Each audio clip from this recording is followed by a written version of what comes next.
from MTN, the Montana Television Network. This is Face the State. Good morning, and welcome to this week's edition of Face the State on the Montana Television Network. I'm Mike Dennison, MTN's chief political reporter, and I'm here with my co-host, Montana State University political scientist and MTN political analyst, David Parker. Now, David and I usually focus on campaign politics and politicians, but today we're tackling something a bit different: the politics and the status of water and water usage in Montana. Joining us in our Helena studio this morning to explore this issue are Sarah Malloy, a water planner for the State Department of Natural Resources and Conservation, and Bill Milton, a longtime rancher from Musselshell County, northeast of Roundup. Ms. Malloy recently organized the first ever Montana Water Summit held in Helena this March. And Mr. Milton has been involved with efforts and groups in central Montana that focus on how to preserve and monitor the health of water resources, landscapes, and local communities. But before we get into the subject further, we're going to show a short video produced by John Catton along with Sarah's department that does a great job framing the issues around water in Montana. Let's watch. Water is essential. We all need it.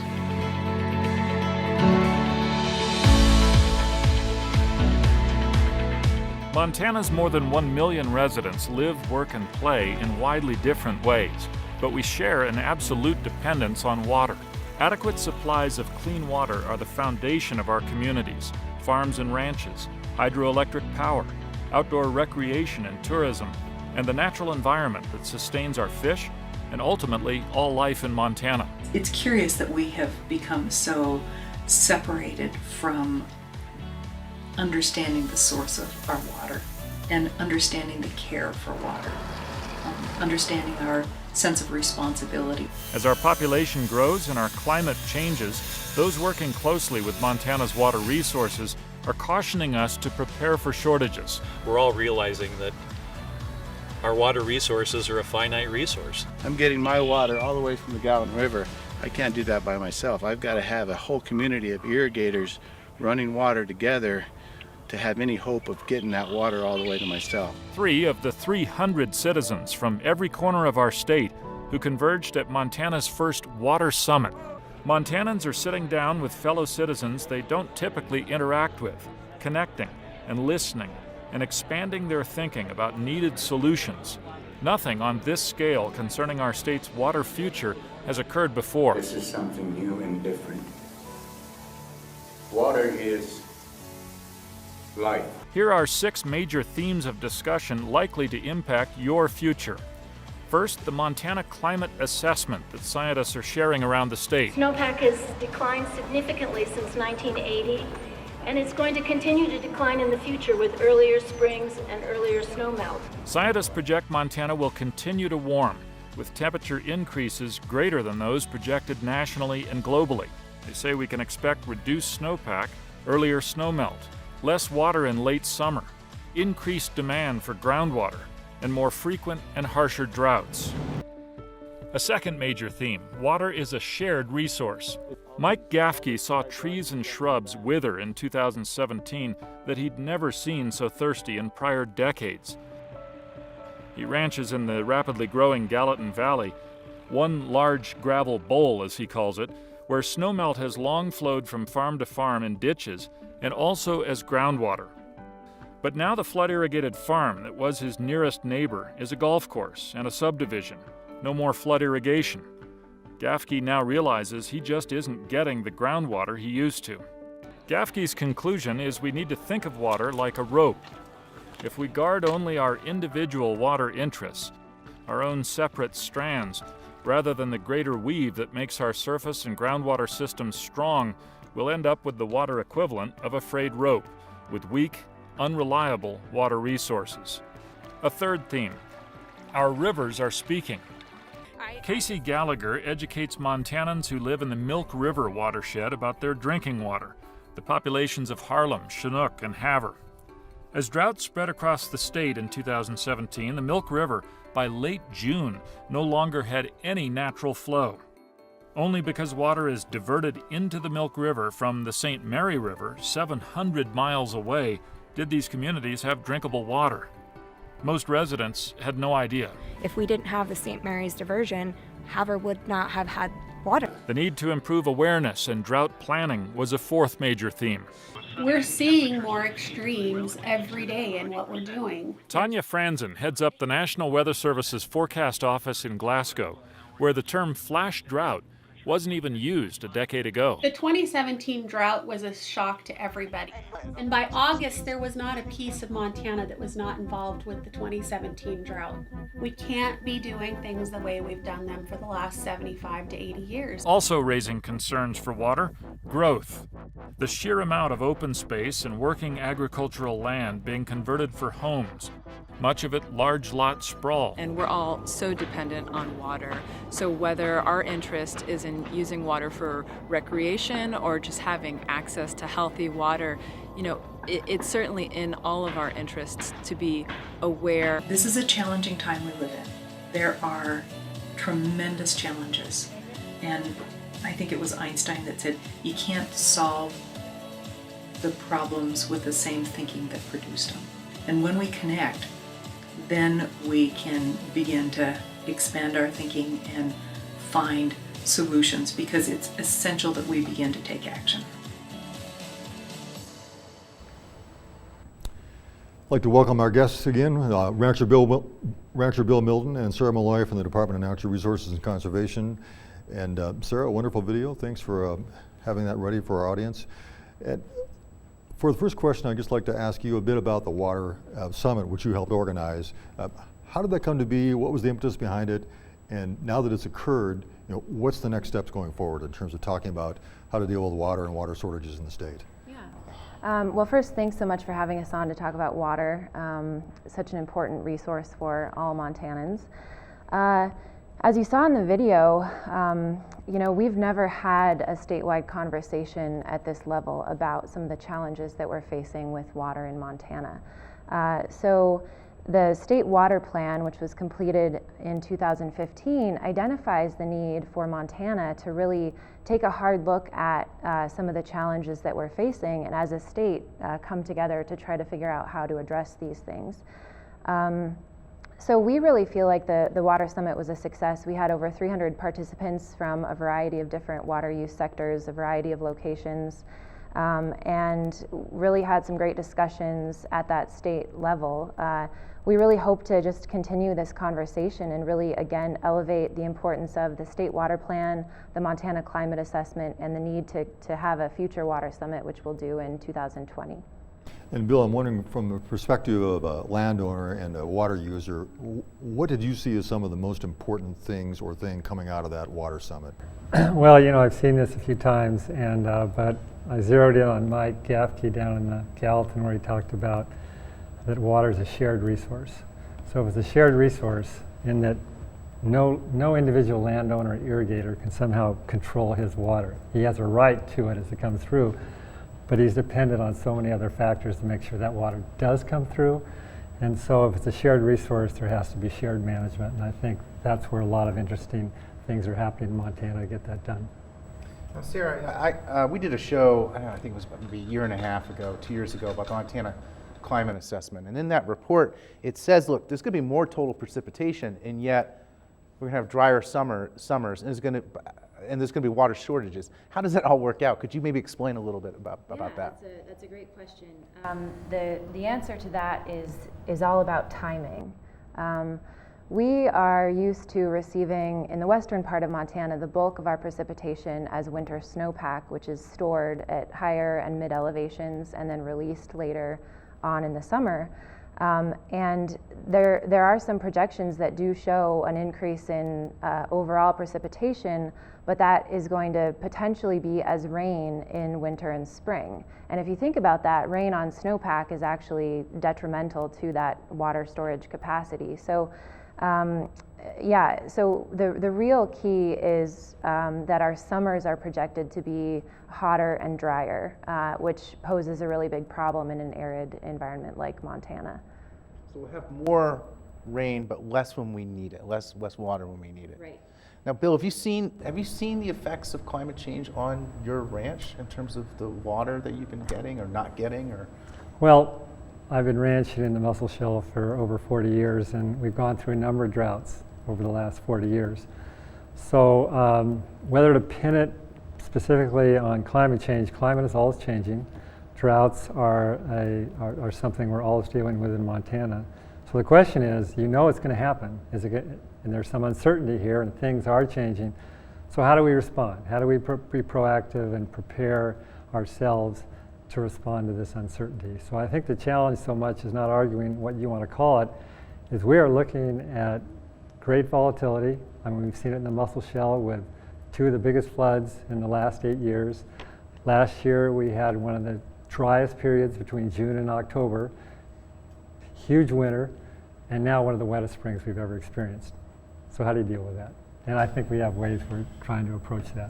Yeah, and we'll come back to that in a minute about as far as actually planning to deal with drought and water shortages. But one question I want to ask to both of you, let's start with Sarah, and that is, are there specific localities in the state where this is worse than somewhere else? Specific rivers, river basins, towns, cities, or is this just a statewide issue that everyone needs to think about in some way? Yeah, I think the real, I mean, you can break it down if you look at different water use sectors, you look at different geographies. A couple answers though. I think any sector in any location in Montana that uses water and relies on water, whether it's agriculture or municipalities or ecosystems, that is dependent on that mountain snowpack is potentially vulnerable to some of these climate-induced changes that we're seeing.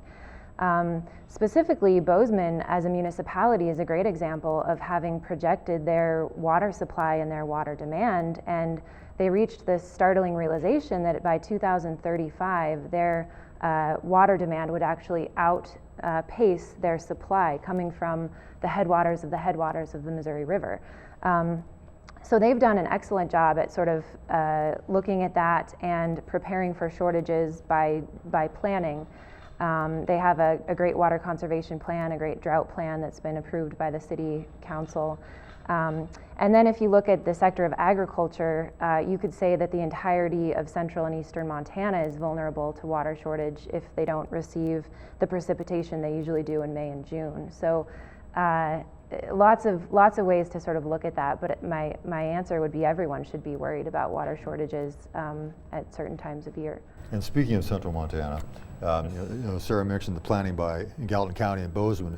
I'm wondering, what do you see in your neck of the woods in some of the rural areas of central Montana as far as the planning going on there? So I live in the Mussel Shale, and actually we've actually been planning to deal with drought for well over 30 years, going back to the mid-'80s when we had some really severe droughts, and we had some really long droughts in the late 1990s, early 2000s. So over the course of that period, and a group came together in 2009, in which all the different irrigator associations, of which there was 4, state agencies, irrigators got together and said, okay, we have some challenges with infrastructure, we have challenges of managing our water. Should we do this together, or should we continue to do it independently, kind of bickering amongst each other about who should get what and whether people are getting the most? And so they made an intentional decision. They formed a coalition called the Mussel Shale Watershed Coalition, and they've been working ever since to try and do everything they can strategically to be able to capture water when it falls in the watershed, store it, deliver it, and use it in the most effective way. And it's like sharpening a saw. The saw is there, it's in place, but we're constantly meeting 6 times a year and trying to figure out how to do this better. So, and this example is not unique to the Mussel Shale. There's a Mussel Shale, there's a Montana Watershed Coordinating Council that kind of networks with watershed groups around the entire state, of which Montana is quite unique in the West in terms of the amount of groups that are present. And they're all in their own unique kind of chemistry, figuring out how to deal with their situation, but they're partnering and networking information with each other, including working with state agencies and nonprofits. So I think Montana in the summit probably reflects that, is that we're very conscious of what we're facing and we're trying to respond. Let's drill down into specifics. So I'm going to ask you both. So Bill, I'm going to ask you from an agricultural perspective.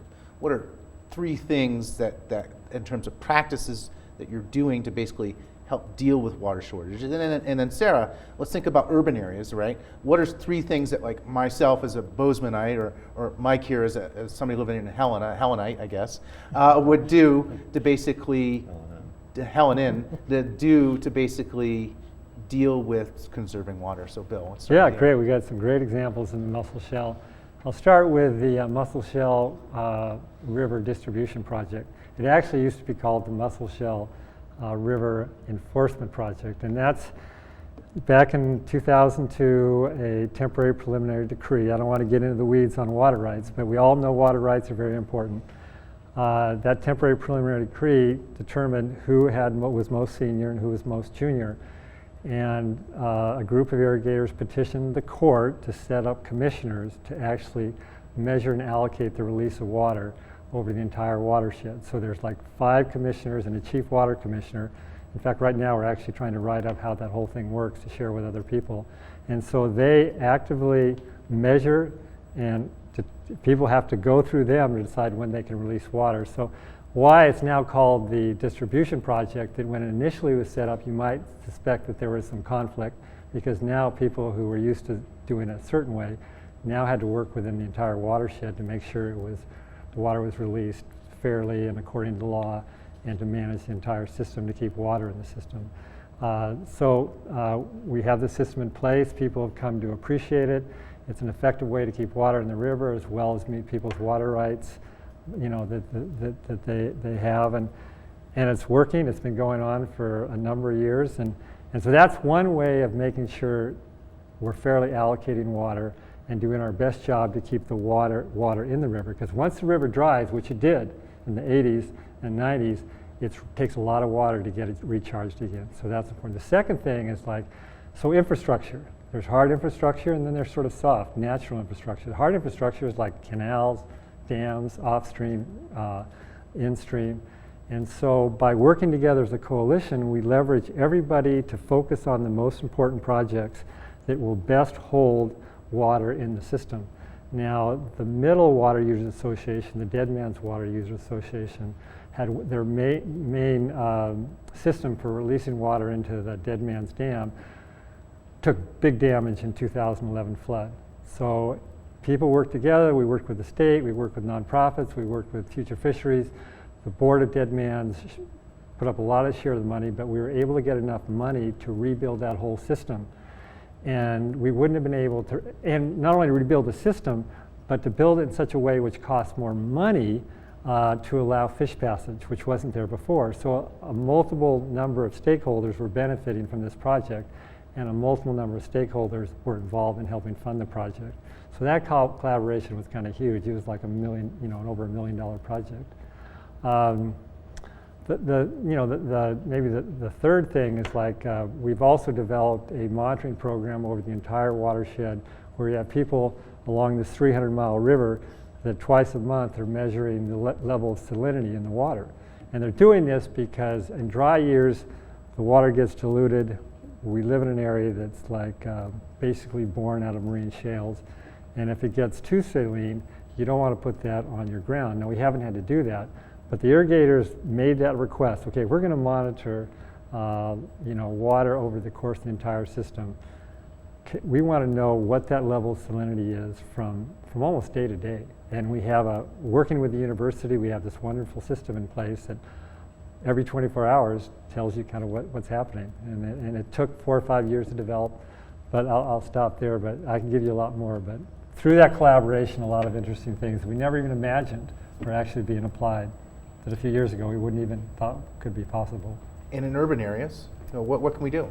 Yeah, so I think as an individual, one of the key pieces is understanding where your water is actually coming from. I think there are a lot of Montanans in cities who just turn on the tap and don't actually think about where the sort of source of that water is. I think you can also, as a citizen, think about your water bill, which in Montana typically, for some of our bigger cities, can be pretty low. And we're not actually paying for the resource itself, but we're paying for delivery of that resource. But there are certain things you can do around your house, like xeriscaping is pretty trendy right now in terms of planting native drought-tolerant species. But all that's on the individual level. I think there's a lot of leadership that public works departments can sort of provide in terms of helping educate their citizens to understand the plight that they face with aging infrastructure, water, providing clean water. It's a really big deal. So so it's sort of a partnership there.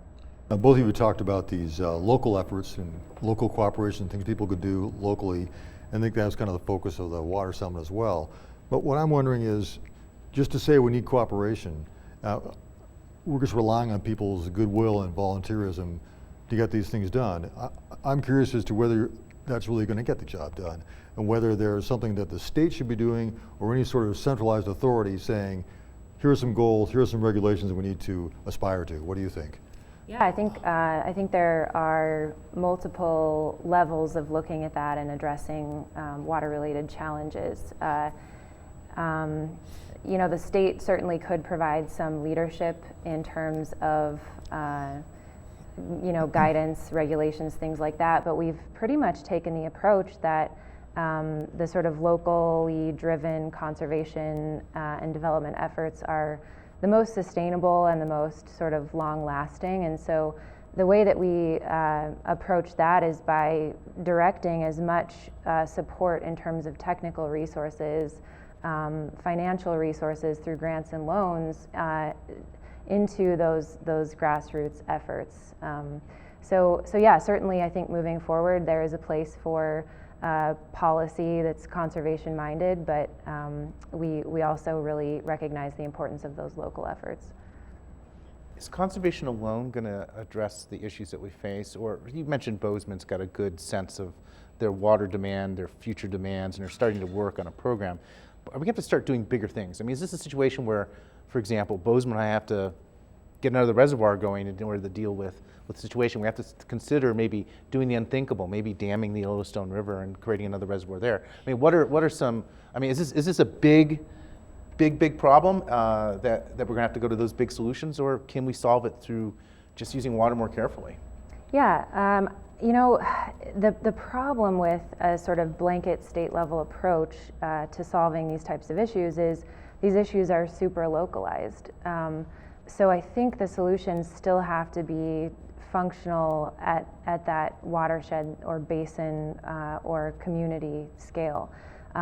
We are really investing, there's a lot of interest, a lot of research interest, funding interest in looking at natural water storage as a way to kind of adapt to some of these changes, and that simply is really trying to capture as much surface water runoff as possible in the natural infrastructure that exists, whether it's floodplains or wetlands, open land for agriculture.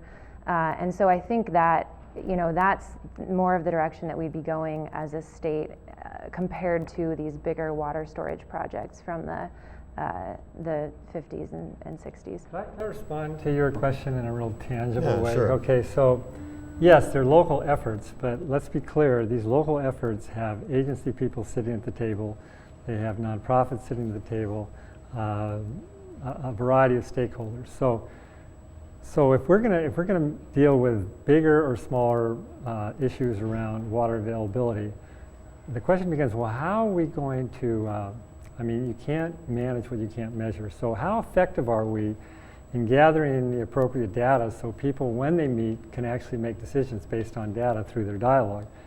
So gauging stations. So we actually have a group this year. Over the last few years, USGS provides the bulk of the funding for the gauging system in Montana. DNRC provides the role, and then there's actually private and partners out in our watershed and other watersheds that help pay for those gauging stations. They serve a lot of different stakeholders, but over the last couple of years, we've noticed decreasing funding both at the state and federal level to support that infrastructure. So a group has come together, they're working with the Water Policy Interim Committee, hoping to get a study resolution in the upcoming legislature to look at maybe a creative new paradigm on how we fund these gauging stations. And when I ask our water commissioners, what's the most important infrastructure to be able to manage water, to serve all the people who on the river, just irrigators that need it, the first thing they say is those gauging stations. We need those gauging stations because they're telling us at any point in time what the flow is in the river. And if we happen to get this huge thunderstorm midway down the watershed, we could actually raise, we can go up the junior rights, more people can get it because we're really paying attention that there's an extra shot of water there that could be used.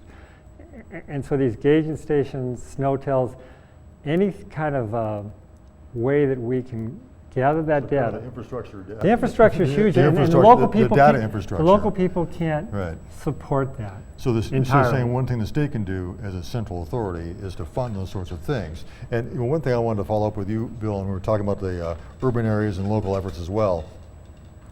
Are you, as someone who lives in a rural area and depends on water coming from, I don't know if it's from groundwater or a river, but if you're living in a rural area and you have a river that's your water source, are you satisfied that we're just going to let the big towns and cities upriver who may be using that source just take care of their own and do their own planning?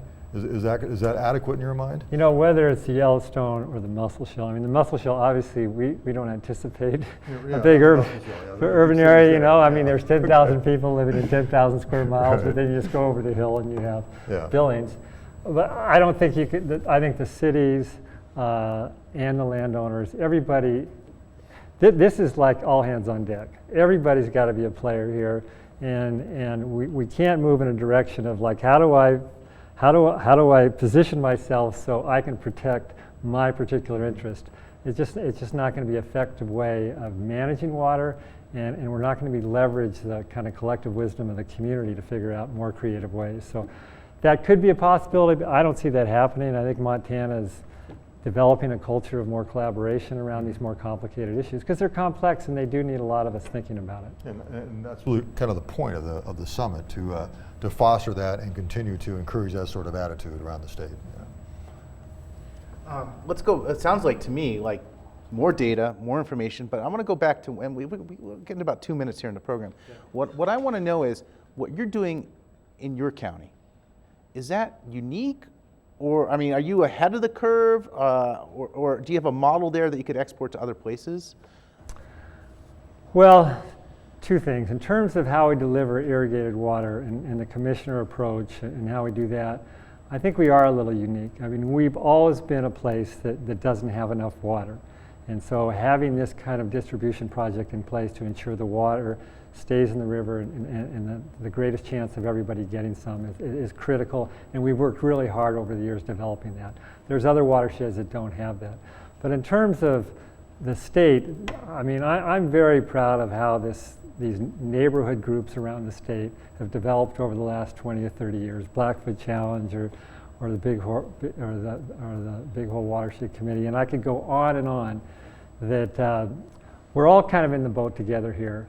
We all have unique situations in our watershed. We have kind of unique communities, different chemistries, but basically we're all trying to figure out how to make sure we take care of our water. So we should keep working together across networks and within our networks. Sarah, we've got about 30 seconds left. I wonder if any last thought you have looking forward as far as what you're hoping to see in Montana on this subject. Sure. I think one of the biggest solutions we could sort of, which we might focus a subsequent water summit on, is better integrating land use and water planning. And I think there's certainly a role for watershed groups and conservation districts and local communities, cities, to come together and start looking at the ways in which not just our supply is changing, but the ways in which our water demand is growing. Okay, so thank you. Thank you, Sarah, for joining us. Thank you, Bill, for joining us on Face the State to talk about water. And David and I will be back later on next month to talk more about Montana politics as well. Thanks again for joining us. You've been watching Face the State, a presentation of MTN, the Montana Television Network.